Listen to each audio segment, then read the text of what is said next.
All tab और tab करेंगे।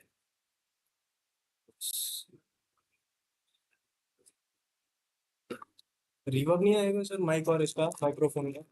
Let us सी। Okay, ये सिग्नल ही नहीं आता फिर से इसका।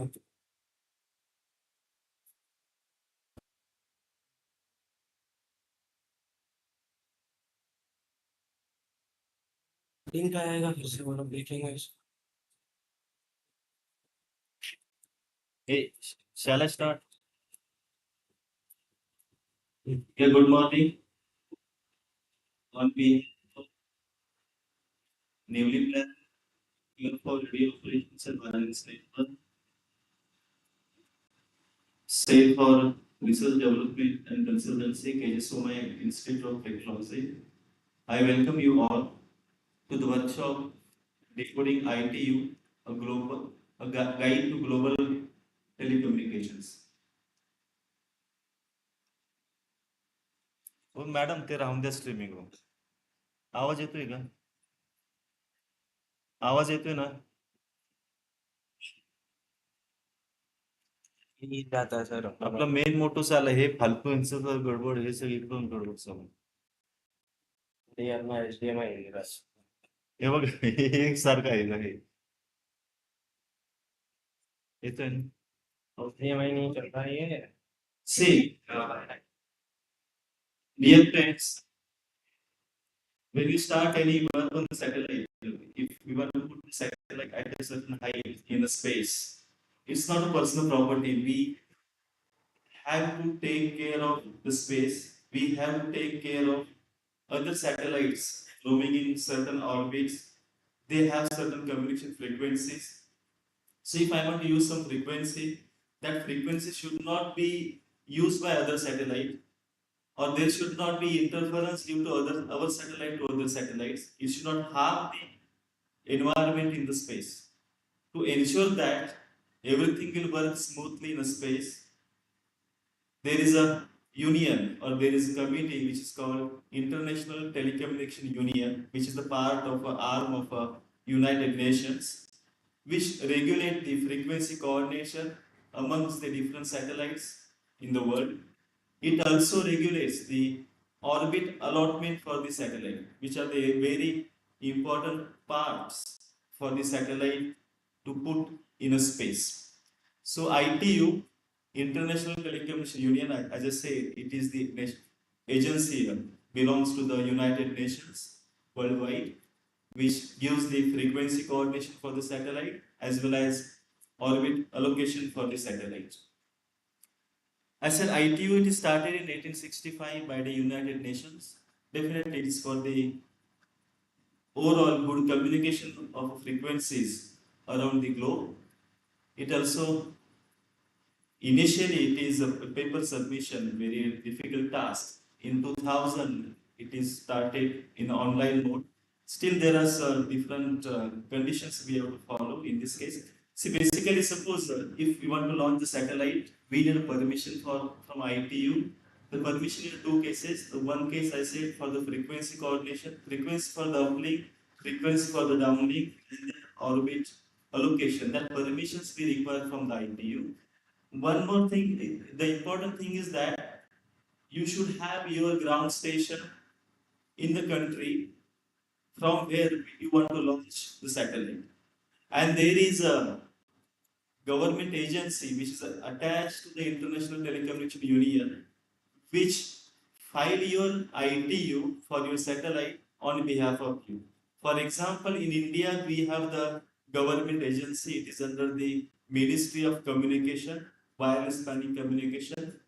We need to submit some document to the WPC Government of India, and then they file your satellite details to the ITU. And then ITU process your whatever submitted by the WPC to the ITU, process your document, and then they give the permission to launch your satellite. Depending upon the size or type function of a satellite, it may be a low Earth orbit, it may be a medium Earth orbit, it may be a geostationary Earth orbit, or in case of the services, it may be a Earth exploration satellite services, emergency services, SOS services, remote sensing services, or ham radio services. They have the different kind of the frequency allotment, different orbit allotment. For example, suppose you want to launch a satellite, there are two parameters when it is in orbit. If you want to launch a satellite at a 500-kilometer altitude and inclination 30 degree. So ITU, there is a regulation that it is called orbital tolerance factor. It should not be less than or greater than 10%. What is your decided orbit? 500 kilometer and the inclination 30 degree. The tolerance factor should be less than, it should not be greater than, or should not be less than 10%. Means your orbit may be, if it is less than 10%, your orbit may be 450 kilometer and inclination may be 27 degree. Or if it is greater than 10%, your orbit may be 550 kilometer and inclination may be 33 degree. So you can keep your satellite in between 450 to 550 kilometer and inclination 27 degree to 33, that is accepted. And when it is accepted, then it is filed in the ITU and then notification during the launch. We should send the notification to the ITU and other agencies around the world that this is what the final and we are launching our satellite. So that is what the importance. And in case of the frequency coordination, there are so many satellites in the space. So we are using, there may be a frequency for the uplink, frequency for the downlink, right? So that also we should have taken care. The frequency which we are using for our satellite communication should not be used by the other satellite, or there should not be interference. That is taken care by the ITU. So in general, for example, this is Article 9 band frequencies, band of the frequencies used for the satellite. If you're using the commercial band frequency, in that case, we have to pay to the our administrative office or sometimes also to the ITU office. On the other hand, if you are using amateur radio frequency in the amateur radio band, then there is this free telecommunication band, so we need not to pay any fee to the our own administrative agency as well as to the ITU. This, for example, this is the frequency band basically used for the ham radio operation, amateur radio operation in different services. It may be Earth to space observation, space to space observation, or space to Earth observation for communication, telecommunication, and other systems. It starts from the lower frequency to the very high frequency. One more thing, ITU filing it is okay for the frequency coordination as well as for the orbit coordination. And if you are using ham radio frequency, amateur radio frequency, then there is one more thing we need to do, that is we need to take the permission. It is called coordination with the International Amateur Radio Union. We have to submit our details of our satellite to the IARU and then allocate that is the frequency allocated to you. They also check whether that's, for example, suppose for uplink of a message to my satellite, if I am using the VHF 145.980 frequency, and if IRE observe that same frequency is already allocated to the other satellite from the other country, then they suggest that don't take this frequency because it is allocated to the other satellite. So they suggest few other frequencies near to that. Initially, if I require 145.980, if it is allocated to the other satellite, then they suggest that you can take 145.983 or 145.980, etc. So that kind of the things will be taken care by IS. So in general, to launch the satellite in space, you should have the ITU permission, you should have the IRU permission. Then and then only launch vehicle will give the authorization to launch the satellite in a given orbit at given inclination with the frequency coordination. Now, how to file the ITU filing and that this process, which software we can use? My colleague, my student, Tahir Shurwala will explain you in detail. There are two steps: API A submission, API B submission. API, it is the satellite application programming interface, which consists of every details of our satellite in terms of the frequency which we are using, who is the operator, where is the ground station, national administration, then ITU details, everything we need to put in that form in a particular format with the software, send it to the WPC. In case of our country, in case of Indian operator, we need to put it to the wireless planning communication, then we WPC communicate to the ITU, and once the ITU confirm it, it is said that ITU firing is confirmed, and you will get the positive signal to launch your satellite in the space. Depend upon the size, structure, function of the satellite, type of satellite, will take time. It may be 9 months to sometimes 7 years, etc. So I request Tahir to continue with the next step, detailing how to file the ITU to the International Telecommunications Union. Tahir, please. So now we begin with the detailed filing of the.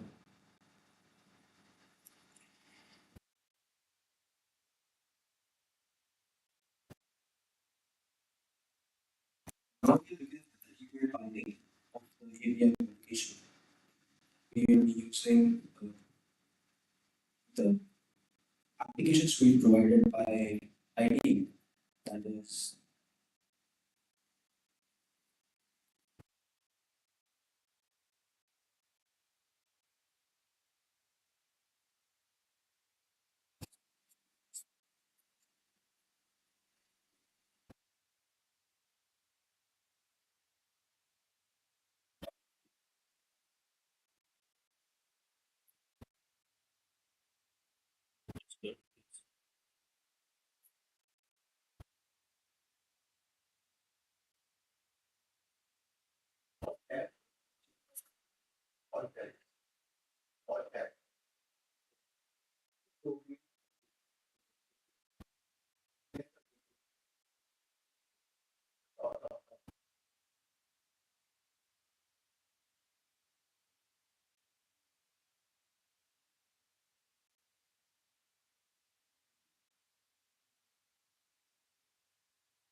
कल sir आप इधर रहिए.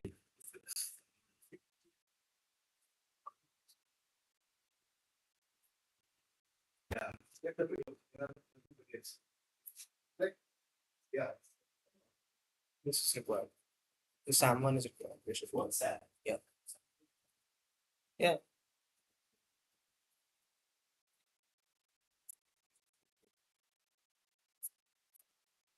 Maybe SAM. This SAM. Yeah, this is SAM. First. This is SAM, right? This is SAM? Yeah. So what you do is go there. SAM. This is the different one. Okay. Okay. The above. The first one. Okay, I understand what the issue is. We first, this is a fun, you open, right? Yes, close. The one we completed. Close, right?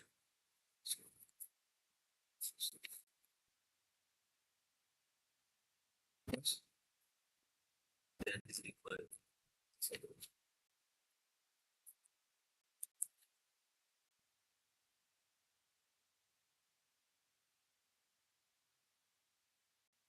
नीचे वाला.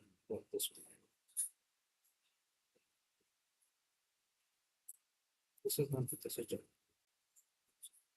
ठीक है.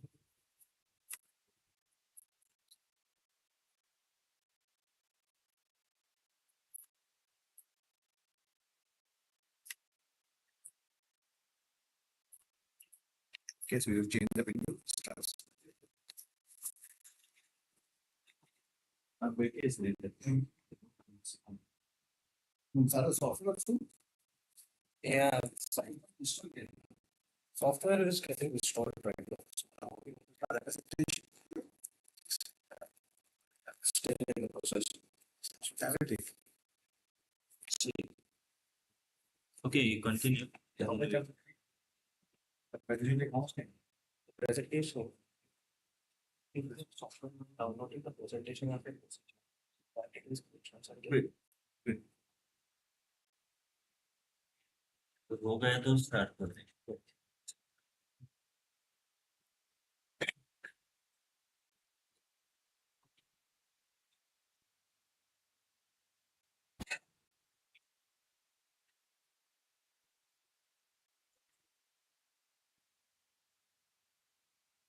Now we'll begin with the caps. Basically, the filing process that is required for ID. And firstly, we will get acquainted with the application which is necessary for filing the API notice, as Sir had previously mentioned, which is essential for filing the ITA notice. So we'll be using SAP, which is Space Application Manager. It basically is a suite of softwares which allow us to file in the notice with the necessary details regarding the orbit of the satellite, the frequency coordinates, and as well as some data regarding the safety and security. For example, if we have taken and done under a few tests like vibrational tests and environmental tests, it requires parameters of them as well in this notice. And SAM provides us with another application, which is SpaceCamp. So SpaceCap is the essential part in the suite which we are going to utilize for finding the API interest. So SpaceCap offers us three things which are essential. First is allotting the frequency coordinations that we have. Second is the orbital information. And thirdly, it is the ground station and the satellite's necessary environmental tests. Then there are certain definitions which we need to know in regards to finding out the application. So first is the SUI in satellites. It's a framework enabling user to track their satellites, get the telemetry data. Telemetry is basically the data which is required uh, or the reception or the transmission of data which takes place. For example, if a satellite is detecting temperature and facial cavities, so it will send its data through a telemetry link. It is basically the communication channel that is present. Then there is the orbital information, for example, the trajectory of the body of the satellite. Then there are parameters including the trajectory, that's altitude, inclination, eccentricity, and periods. Then incline angle is basically the equatorial plane is taken as reference from the celestial body, and then the angle which is present between the equatorial plane and the satellite revolving around it is taken as the inclination or the declination angle. Then finally, there is the sun saving software. There are few satellites which orbit around the sun, so they require continuous solar power. So they always keep the sun clean, and they revolve according to the sun's revolution. For example, there are a few satellites that are completely based on solar panels, and they require continuous battery installations. So therefore, the speed provides them with the option of giving the information regarding the sun signals. Finally, regarding aperture and perigee. Aperture is basically the furthest point the satellite is in the celestial body, and perigee is the closest. For example, ISS, the International Space Station, has an aperture around 420 kilometers, and its perigee is about 413 kilometers. The distance of 9 kilometers is the difference between rotating from its aperture to its perigee. Then there is the beam. Beam is basically the transmission unit taking transmission or the channel, which is taking all the telemetry data with itself. So the beam's run characteristics are taken into much more in satellite communication, and it is a major factor while assigning the API units. Then another very important definition is path loss. So most of the data when traversing over the communication lines loses a lot of data. So therefore we need to calculate it upfront and keep it in mind. And then another word that is being popped up is free space. So there aren't any obstacles in space. There is basically just a lot of area. And for that reason, it doesn't come into mind exactly why the data is being lost or why there is any interference. So calculate that interference because of the decrease in intensity of the power of the beam which is transmitting is taking account through this formula. LP equals to 20 log distance and then 20 log of the frequency and multiplying 20 log by the 4 pi of C. C here is taken as the speed of light. And the log is the base of 10 for each and every calculation. It's an natural law. Then we'll move on to certain key formulas which are required while filing up the API. which is firstly it's a designation of images. So you might see C7 written on the presentations, right? C7A is basically the index designation of the API notice where this amount will be slotted in. So C7A is the designed output or the desired index value. So here designation emissions. So we have broken it up for APRS. APRS is basically a digital data subcarrier. So in this transmission type of beam, we are carrying the data basically and just transmitting it from one place to another. So there are no changes. So it's written down in this format as 12K5 F2D. So firstly, 12K5 represents the bandwidth, 12.5 kilohertz. Then modulation type is denoted by FM, F which is frequency modulation. 2 is the digital signal with a subcarrier. The number denotes the subcarrier and its type. And lastly, it's a data transmission command. It's nothing else. So that's how it's broken up and that's how it's kept. Moving forward, we have carrier to noise ratio for C8E, which is found up in the C8E section of the API notice. It has two formulas, simplified formula and a detailed formula. Simplified formula depends on the difference between the received signal power and noise power.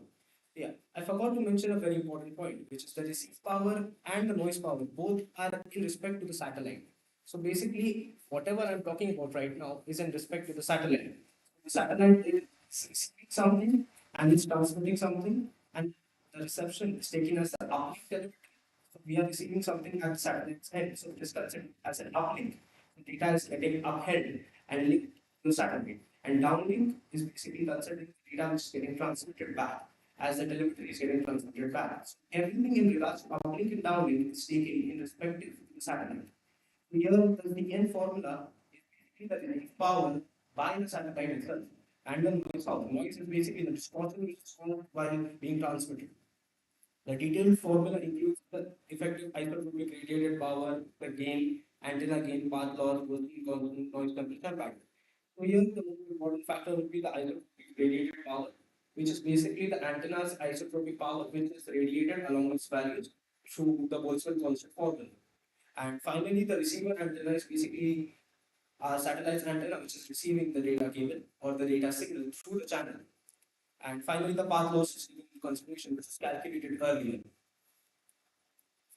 Then max value or peak power of a satellite antenna is taken according to the difference of the ERP and the loss of power. Max value or the peak input to the satellite antenna again is taken into consideration as an uplink. So the uplink telemetry taking place is then subjugated. Then max power density is again taken in accordance to the antenna, and therefore we are getting the peak power. I forgot to mention the peak power is basically the maximum amount of power which is delivered to the satellite's antenna. And then the formula is S max equals to P peak into G divided by 4 pi D square minus 10 log P. Here as well, the log is taken to the base of n.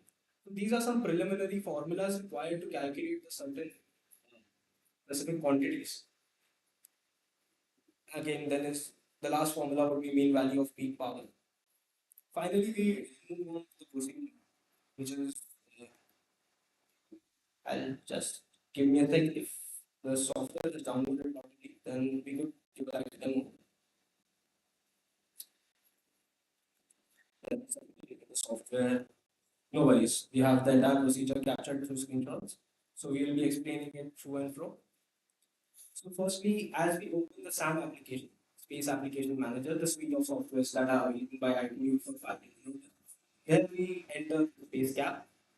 While entering space gap, the first page which opens is a notice explorer. As you can see on your screen, is a notice explorer. First page. Here we are selecting the SUI. As I mentioned, it is for satellite. For example, we are taking it. And then finally, we are entering the number of planes in the orbital table. As you can see, the blue box table at the end. There we enter the number of planes. The reference body is taken as Earth. The inclination is taken as the inclination angle is taken as 70 degrees. And yeah, moving forward, the apogee and perigee maximum distance are taken as 90. So it's a rough procedure that we are finding out. So yeah, we can take values. Then moving forward, we go to the beam. It's the second section. The beam we designate the beam as EAR, which is amateur radio satellite beam. Then the maximum isotopic gain that we have considered right now is -2.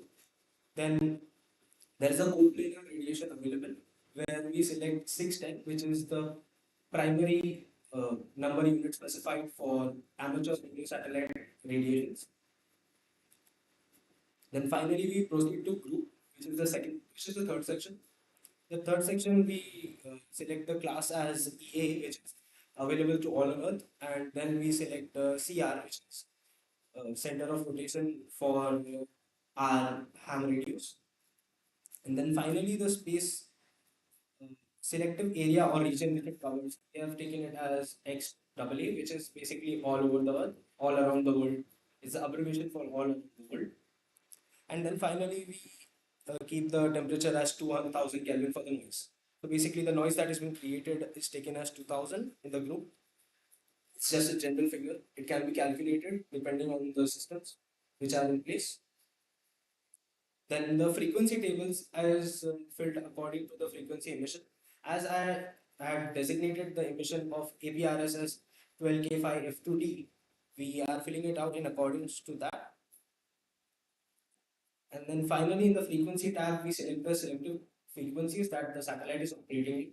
So we had kept the satellite to be operating on 146 kilohertz and transmitting and receiving flow of 146 to 146.4. So here we detailed them out. The range is detailed. And finally, the Earth station. The Earth station is basically the receiving ground. The satellite's data is received. So there we fill out the necessary name. For example, new test Earth station. Then we go forward to the typical uh, table which is present for the class of the station and the news of the station. So the class of the station is basically taken as TA and CR. Again, CR is for center of rotation, it doesn't matter. While the maximum isotopic gain is taken as again 2 dB minus 2 dBm. Finally, we escape the entire cycle. We select the cross designation and then get back to the first page of the space gap where we can see the notice which has been recently filed. So in the recently filed notice, then we can select on the validation tab, which is present in the space gap's front page. And then finally, after validations, if we don't get any errors, we can submit it successfully to the IT, to the national agency. So then our application is validated. After validation of the application, there are a few sections which need to take place, which is firstly coordination with the regional body of the team, secondly with the national body, and finally getting its approval for the International Telecommunication Union. Thank you. That would be all for filing in detail the API notice. We have completed a certain kind of workshop. Thank you all for joining me.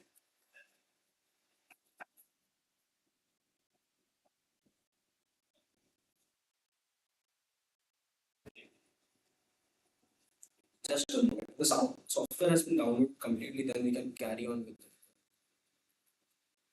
There are some issues with setting up this detail of this.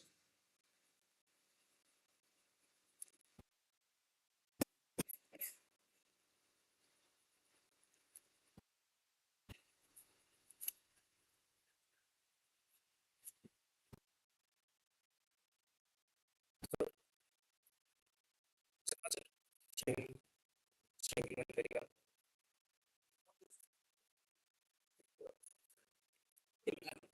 4 lakh से करना पड़ेगा 5 minute और 4 लाख से streaming कर सकते हो recording बंद किया गया